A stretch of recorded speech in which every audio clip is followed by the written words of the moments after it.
Good afternoon, everybody, and welcome to the Israel Brief, brought to you by Lay of the Land. I'm Rolene Marks, your host, bringing you the top stories from Israel making headlines every Monday to Thursday on this very platform, and of course on our YouTube channel. We're at the Israel Brief. I want to thank all of our incredible subscribers and invite you, if you haven't already subscribed, to please click on that big red subscribe button. It really helps go a long way to telling Israel's side of the story and getting those news stories out to the masses that you wouldn't see in the mainstream media. But without further ado, let's take a look at the top stories making headlines in Israel today. And of course, we begin, as we have been, I think since about March, with the COVID-19 global pandemic. There has been another rise in the amount of infections in Israel over the last 24 hours. However, after a lot of debate and discussion, the Knesset panel on coronavirus overruled the ministers in the Knesset and decided to reopen restaurants. This comes as a lot of restaurant owners are complaining that they wouldn't financially survive another series of restrictions and lockdowns. And economic protests have continued across the country, with some quite hairy scenes in Jerusalem last night as protesters marched from outside the Prime Minister's residence to the Knesset. At least 34 people were detained, and what was really alarming were two young women who climbed on top of the menorah, which is a symbol of the state, part of the Knesset, and one took her top off, sitting on top of the menorah while topless, and this prompted the Speaker of the Knesset, Yariv Levin, to comment on how disrespectful and utterly appalling that is.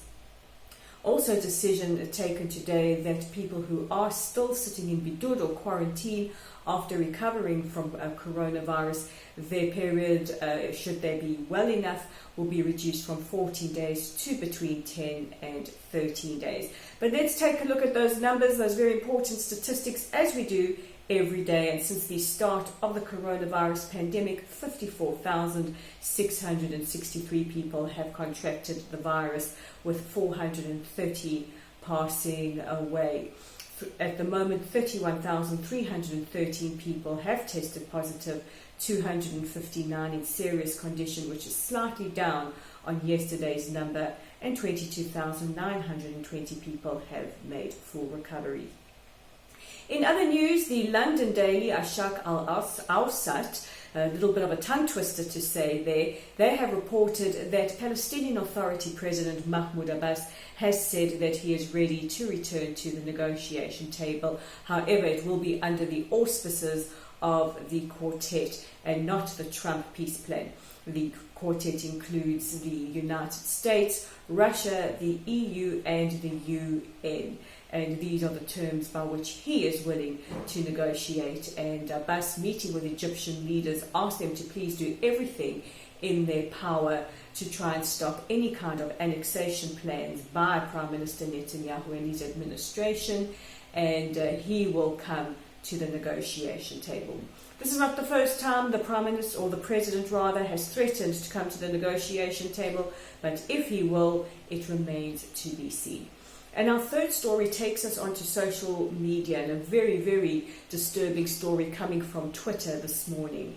The campaign against anti-Semitism reported that many Twitter users that had the Magen David or Star of David in their profile pictures, whether it be graffiti or a photograph or any kind of likeness, found themselves locked out of their accounts for violating Twitter's rules of not posting hateful images. So this begs the question to Twitter: is the sign of the Jewish people, a Star of David, a hateful image? How come no other religious insignia is banned? And this is not the first time that Twitter has come under criticism for what we see as endemic anti-Semitism. Just a few weeks ago, they allowed for white supremacists and neo-Nazis to use the hashtag Jewish privilege. Thanks to the campaign led by the incredible Hen Mazzig, we took back that hashtag, using it as an opportunity to promote Jewish stories of anti-Semitism, but also stories of what we feel very, very privileged to be Jewish, but how the problem in the first place was that they allowed white supremacists to use it with impunity. Also, they sanctioned President Trump for some controversial comments he made, but still allow Iranian leader the Ayatollah Khamenei to post his genocidal calls for the eradication of the state of Israel. So Twitter, you have a lot to answer for, and you're going to hear a lot from the Jewish community and our allies. In fact, one of the investigators working for the FBI has said that Twitter needs to reinstate these profiles with immediate effect and with apologies. Those are the top stories making headlines. But don't forget, you can check out our original content online at www.layoftheland.online. You can read Dave's article, very, very interesting, about the role of Lithuanians during the Holocaust. It involves a conversation with Ephraim Zurov, the famed Nazi hunter. Don't miss it. It will be up on our website soon. It will also be up on our Facebook page at Lottel Site. And don't forget to give us a like or a follow if you haven't done already, and share our content, including this very Israel Brief. And as reminded, we do have that YouTube channel at the Israel Brief, and we're on Twitter at Layer of the Land with the number 5. Our profile picture looks like that, but we would be quite happy to stick a big Magen David on as well. So with the Wednesday edition of the Israel Brief, I'm Raylene Marks, and we'll catch you again tomorrow.